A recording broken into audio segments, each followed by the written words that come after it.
Assalamualaikum warahmatullahi wabarakatuh. Halo anak-anak, kembali lagi bersama Ibu dalam mata pelajaran matematika. Nah, di sini sebelum kita memulai pembelajaran, kita lebih baik berdoa terlebih dahulu. Semoga kegiatan pembelajaran kita berkah dan pastinya ilmu yang bermanfaat bagi kita maupun bagi orang lain. Maka dari itu, kita duduknya yang rapih, tangannya diangkat, kepalanya menunduk, berdoa di dalam hati dipersilahkan. Baik, terima kasih. Semoga semangat pagi, semangatnya tuh masih tetap pagi gitu, meskipun ini ada di siang, sore ataupun malam hari. Oke anak-anak, di sini seperti biasa kita membahas matematik yang katanya mata pelajaran yang paling menyusahkan gitu kan. Tapi selarasnya dengan kalian mau belajar itu pastinya jauh lebih baik loh daripada tidak mencoba sama sekali. Pada pertemuan kali ini kita bakal membahas bab tentang relasi dan fungsi. Minggu kemarin pernah Ibu singgung ya mengenai relasi, dan mungkin sekarang ada sedikit flashbacknya ya tentang relasi. Nah, coba berani untuk memulai semuanya. Jangan hanya karena matematika itu susah, kalian tidak mau belajar matematika. Berarti itu kalian tidak ada jiwa mudanya untuk mau belajar.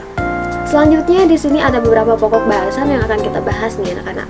Ada relasi dan fungsi itu sendiri yang nanti akan kita bahas dari notasi fungsinya, operasi dalam fungsinya.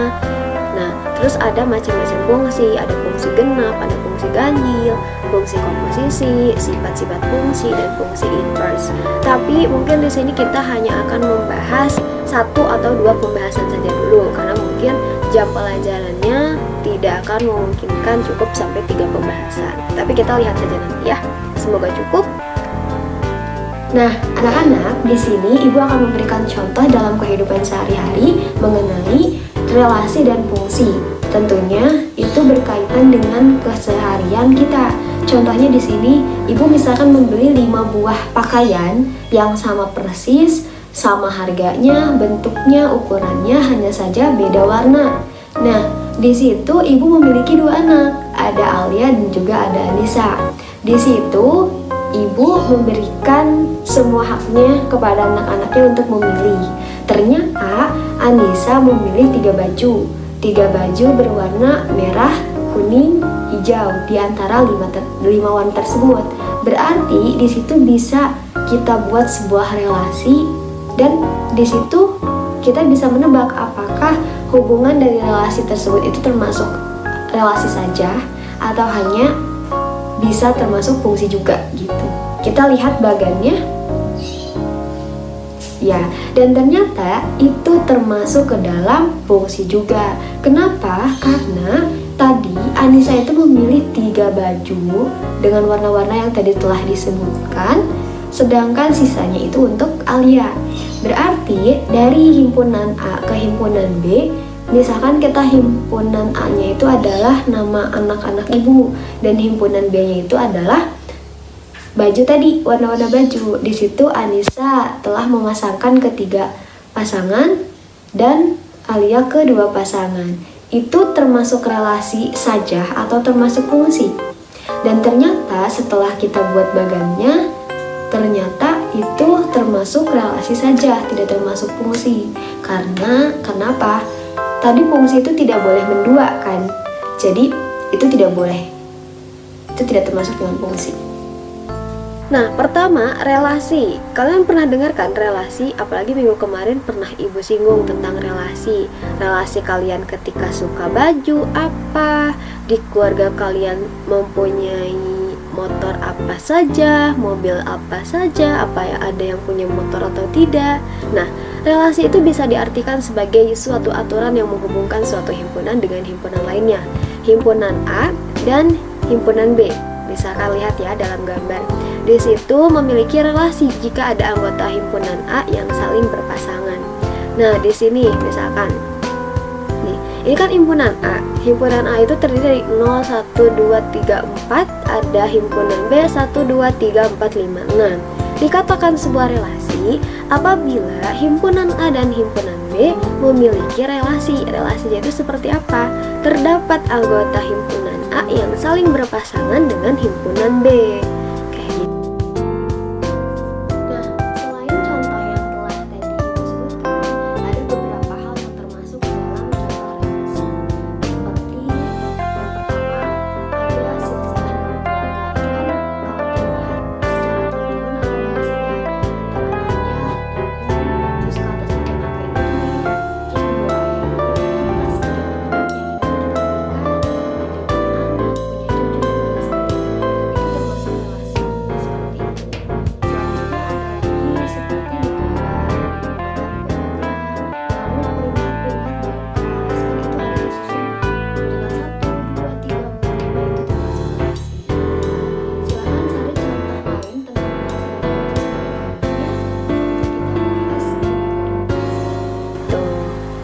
Selanjutnya di sini apa sih bedanya dengan fungsi dan bagaimana sih kita membedakan si fungsi dengan relasi ini? Karena mereka sama-sama menghubungkan gitu. Kemarin kan istilahnya kayak gitu ya. Terus apa bedanya? Nah, dari fungsi itu sendiri kita lihat definisi dari fungsi juga relasi. Fungsi memasangkan setiap anggota himpunan tepat dengan satu anggota himpunan lainnya. Sedangkan relasi memasangkan satu atau lebih anggota himpunan dengan satu atau lebih anggota himpunan lainnya. Nah, kalian bisa garis bawahi ini. Di sini ada kata tepat. Tepat dengan satu. Berarti sebuah fungsi bisa dikatakan fungsi. Sebuah relasi bisa dikatakan fungsi apabila dia memiliki tepat satu anggota himpunannya yang memasangkan dengan himpunan anggota lainnya. Masih bingung nggak? Kalau kalian masih bingung, di sini ada gambarannya. Nih, coba lihat. Dari relasi ini, mana sih yang termasuk fungsi? Tadi, fungsi itu adalah anggota himpunan A yang memasangkan tepat satu himpunan dengan B. Coba, himpunan A masuk tidak kata kalian? Coba jawab di kolom komentarnya. Enggak ya, ini enggak masuk. Kenapa tidak masuk? Karena ada satu anggota himpunan A yang tidak memiliki pasangan. Itu tidak boleh. Fungsi itu harus memiliki pasangan semuanya. Yang kedua, ini termasuk himpunan pasangan. Ini termasuk fungsi bukan? Kata kalian. 1, 2, 3. Ini bukanlah termasuk fungsi. Kenapa? Karena ini lihat. Kan ini ada satu yang tidak, sedangkan ini dia 2. Dari definisi tadi, fungsi itu yaitu himpunan yang memiliki pasangan tepat satu dengan himpunan yang lainnya. Ini tepat satu tidak? Tidak ya, dia mendua, nggak boleh tuh, fungsi itu mendua nggak boleh. Yang selanjutnya, ini termasuk fungsi. Kenapa coba? Karena dari himpunan A memiliki satu-satu pasangannya, meskipun himpunan B tidak punya pasangan si YZ ini, tapi dia tetap dikatakan fungsi. Yang terakhir, ini disebut fungsi atau tidak? Ya, ini disebut fungsi karena dia dari himpunan A memiliki tepat satu pasangan di himpunan B, meskipun dari himpunan itu dimiliki juga oleh himpunan A. Gitu. Intinya, fungsi itu pertama, tidak boleh tidak punya pasangan, harus punya pasangan. Yang kedua, tidak boleh mendua, harus satu pasangan aja. Selanjutnya, kalau misalkan dia memiliki pasangan yang sama dengan himpunan B, itu tidak apa-apa, asalkan 2 tadi dipegang ya. Itu kesimpulannya. Kalian boleh bisa catat ataupun bisa dihapin ya, dipelajari, nanti ibu bakal share file ini ya. Nah, sekarang kita bahas tentang fungsi. Di sini fungsi itu kan merupakan suatu aturan padanan yang memetakan setiap objek X dalam satu himpunan dengan satu nilai fx dari himpunan kedua. Nah, domain itu disebut dengan himpunan asal, kodomain itu himpunan kawan, dan range itu merupakan himpunan kedua atau hasil dari domain dan kodomain. Berarti di sini apa? Ini dikatakan domain dan ini dikatakan kodomain. Lalu hasil dari pasangan-pasangan ini nanti disebut dengan range. Kayak gitu ya.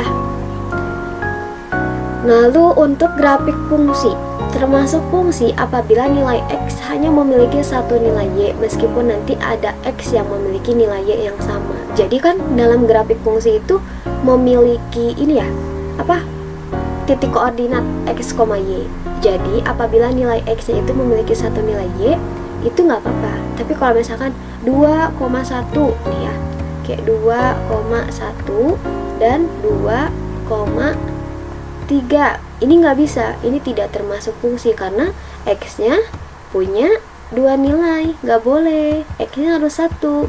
Kalau misalkan 2,1 titiknya dengan 3,1 itu baru boleh. Kenapa? Karena X-nya ya dia masing-masing punya pasangannya, meskipun pasangan si Y-nya sama. Gitu ya anak-anak. Coba kalian boleh nih, siapa yang bisa di antara 3 soal ini yang bisa menjawab Dari gambar di bawah ini, tentukan mana yang menyatakan fungsi juga relasi. Yang bisa jawab nanti boleh Ibu kasih poin lebih 10 poin buat yang berani menjawab tanpa Ibu tunjuk. Boleh. Ibu tunggu ya. Hitungannya Ibu tunggu sampai 2 menit dah. Oke, silakan dikerjakan dulu. Ya, di sini tidak ada yang mau mengerjakan. Baiklah, Ibu bahas ya. Dari gambar di bawah ini, tentukan mana yang menyatakan fungsi relasi. Coba, berarti nomor 1 kira-kira fungsi enggak? Ini semua relasi ya. Relasi iya, relasi iya, relasi iya. Coba yang fungsi. Ini yang pertama fungsi tidak? Kata kalian. Ya, fungsi ya, karena mereka memiliki pasangannya masing-masing, meskipun di sininya hanya sama gitu ya, meskipun di sininya sama. Ini termasuk fungsi. Yang kedua, ini fungsi juga bukan? Fungsi juga bukan? Ya, tidak? Iya, betul. Ini tidak termasuk dengan fungsi. Kenapa? Karena ada anggota himpunan A yang tidak memiliki pasangan, berarti dia bukan fungsi. Yang ketiga, ini termasuk fungsi bukan? Ya, ini termasuk fungsi. Kenapa? Karena dari himpunan A memiliki satu tempat pasangan ke himpunan yang lainnya. Coba, di sini ada soal, silahkan latihan dulu.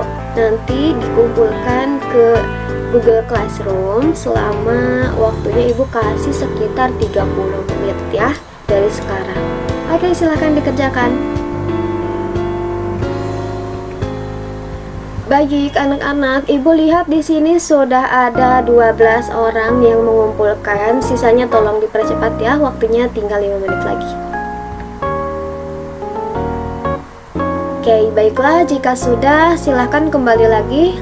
Perhatikan mengenai operasi fungsi ini. Nah, operasi fungsi itu ada penjumlahan, pengurangan, perkalian, pembagian, dan itu di sini ya. Nah, ini tuh ketika ada dua fungsi dijumlahkan, kalian bisa bentuknya f tambah g x sama dengan fx tambah gx, atau bisa pilih salah satu saja di antara semua ini gitu. Bentuk lainnya bisa kayak gini, juga bisa kayak ini, seperti ini, juga seperti ini ya. Kita langsung ke contoh soal supaya tidak terlalu ini. Coba perhatikan.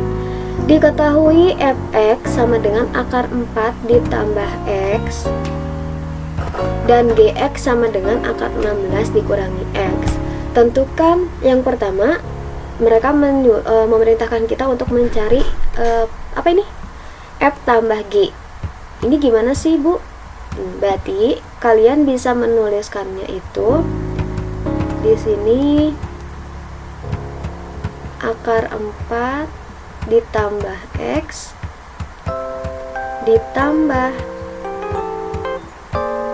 akar 16 dikurangi X. Coba ini jawabannya berapa? Bisa disederhanakan tidak? Bisa ya. Akar 4 berapa? 2 ditambah X. Ini plus dikali plus akar 16 nya berapa? 4. Sekarang ini plus dikali min jadi min X. Coba kalian setelah bentuknya seperti ini baru bisa ada solusi. 2 ditambah dengan apa coba? Dengan X apa dengan 4? Dengan 4 ya. Berapa? 6. Sekarang X dengan X plus X dikurang X, apa hasilnya? 0 ya. Berarti hasilnya adalah 6. Begitu juga dengan yang selanjutnya, F min G, F dibagi G, F dikali G, dan begitu seterusnya ya. Boleh dikerjakan nanti. Selanjutnya di sini ada macam-macam fungsi. Di sini ada disebutnya fungsi konstan, ada fungsi identitas, di mana fungsi konstan ini di mana fx-nya itu sama dengan c. Misalkan contohnya ada suatu fungsi di mana fx sama dengan 3. Bagaimana sih bentuk grafiknya? Berarti ini fx itu tadi di awal kita pernah bahas kan, notasi fungsi dari itu fx itu sama dengan apa? Fx itu sama dengan Y. Jadi kalau dimasukkan ke dalam grafik, Y-nya 3, berarti ya di sini kan. Y3 itu di sini. Dan bentuknya seperti ini.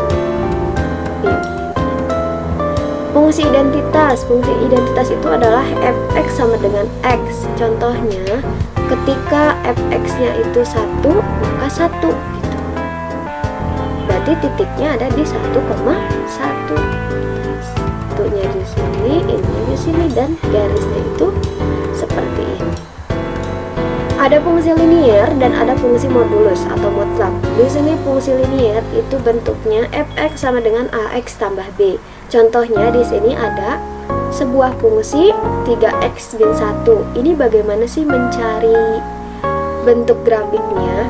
Ini kalian bisa mengubahkan ke dalam bentuk y sama dengan 3x min 1. Nah, setelah ini nanti kita bikin tabel supaya nggak pusing. Sini supaya mempermudah. Di sini ada x, di sini ada y. Dimana kalau kita misalkan x-nya 0, nanti kita substitusiin ke sini. Berarti 3 kali 0, 0. 0 kurang 1 min 1. Berarti titiknya ada di sini. Ini kan. Terus ini jika y-nya kita 0, ini kebalik ya, ini kebalik. Ini misalkan y-nya itu kita 0, maka 3x min 1 nya gimana? Berarti 3x min 1 ya, min 1 nya pindah ruas jadi 1, di sininya 3x tuh ya. Nanti dicari hasilnya 1/3 sama dengan x. Kayak gitu ya anak-anak. Fungsi modulus juga sama, dimana fx sama dengan nilai mutlak x sama dengan x jika x-nya itu lebih dari atau sama dengan 0. Kemudian fx sama dengan nilai mutlak sama dengan min x apabila x-nya itu kurang dari 0. Seperti itu ya. Selanjutnya ada fungsi genap dan fungsi ganjil. Di sini, kalau ada yang mau ditanyakan silahkan di kolom komentar dulu ya. Fungsi genap dan fungsi ganjil. Di sini fungsi y dikatakan genap apabila f min x sama dengan fx. Ganjil apabila f min x sama dengan min fx. Apa sih Bu maksudnya? Jadi nanti kita misalkan apabila si x-nya itu kita ubah menjadi negatif dan hasilnya akan kembali atau tetap di positif, maka fungsinya itu dikatakan genap. Akan tetapi jika kita memisahkannya dengan min x dan ternyata hasilnya itu adalah min fx, maka itu disebut dengan fungsi ganjil. Ada contohnya nih, fungsi genap. Kan awalnya itu ini fungsi fx sama dengan 2x pangkat 4 min 3x kuadrat ditambah 4. Apabila kita coba x-nya ini kita ganti dengan min x, kita substitusikan ke sini kan x-nya berubah jadi min x kan? Berubah, maka coba min x pangkat 4. Ketika suatu bilangan negatif dipangkatkan dengan genap, maka akan menjadi positif. Jadi kayak min 4 min x dikali min x apa? Positif kan? Positif. Dikali lagi min x, terus dikali lagi min x sama dengan plus itu ya. 1, 2, 3. Selanjutnya di sini min x kuadrat. Jadi x kuadrat kan. Ternyata hasil akhirnya itu di 2x pangkat 4 min 3x kuadrat ditambah 4. Ternyata balik lagi ke fungsi awal. Maka fungsi tersebut dikatakan fungsi genap. Kayak gitu ya. Selanjutnya di sini kita coba nih yang fungsi ganjil. Awalnya itu fungsinya itu fx, di mana 4x pangkat 5 min 3x pangkat 3 tambah 4x. Kita coba dengan mengubah min x di dalam x-nya. Kita ubah. Ternyata hasil akhirnya itu adalah ini, min 4x pangkat 5 min 3x pangkat 3 tambah 4x. Ini hasilnya berlawanan atau negatif dari fungsi awal. Maka maka fungsi ini disebut fungsi ganjil. Seperti itu ya. Semoga kalian paham. Barangkali ada yang mau ditanyakan, silahkan untuk dua pembahasan terlebih dahulu. Jika tidak, Ibu akan lanjut.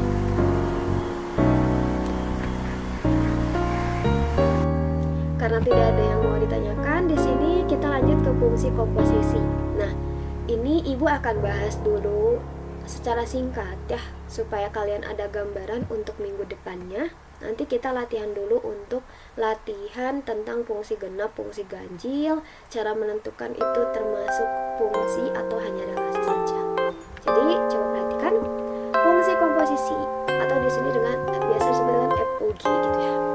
Di mana diberikan dua fungsi F dan G yang dinyatakan dengan F G, daerah asal himpunan semua bilangan X di daerah asal G sehingga GX di daerah asal. Nah, jadi kalau digambarkan itu seperti ini. Jadi ketika yang ditanyakan itu adalah misalkan GOP ya, GOP GOF X, itu artinya ada F di dalam G, jadi mundur gitu loh. Jadi di sini nih. Jadi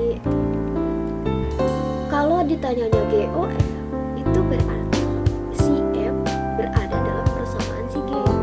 Kalau yang ditanyanya FOG berarti persamaan G ada di dalam persamaan X. Seperti itu juga ya untuk FOG OH. Jadi ada triple ya, tiga komposisi. Kita lihat sifat fungsinya dulu, nanti kita langsung latihan komposisi. Ada yang disebut dengan fungsi injektif atau satu-satu, di mana ada himpunan A dan B dikatakan fungsi injektif apabila anggota himpunan B yang mempunyai pasangan di himpunan A maka tepat satu. Ini contohnya ya. Ini disebut fungsi injektif. Lalu ada fungsi onto atau fungsi surjektif, di mana ada apabila fungsi himpunan A ke himpunan B dikatakan surjektif apabila setiap anggota himpunan B mempunyai pasangan pada himpunan A. Kan kalau ini mah tepat satu ya, ini tepat satu. Sedangkan di sini 4, di sini 3. Tapi mereka saling memasangkan. Jadi ini disebutnya fungsi onto atau surjektif. Di sini ada fungsi bijektif, adalah koresponden satu-satu. Jadi lalu fungsi injektif dan surjektif. Itu ya.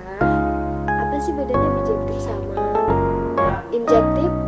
Kalian yang bisa jawab nanti gue kasih poin tambah ya menurut definisi yang tadi.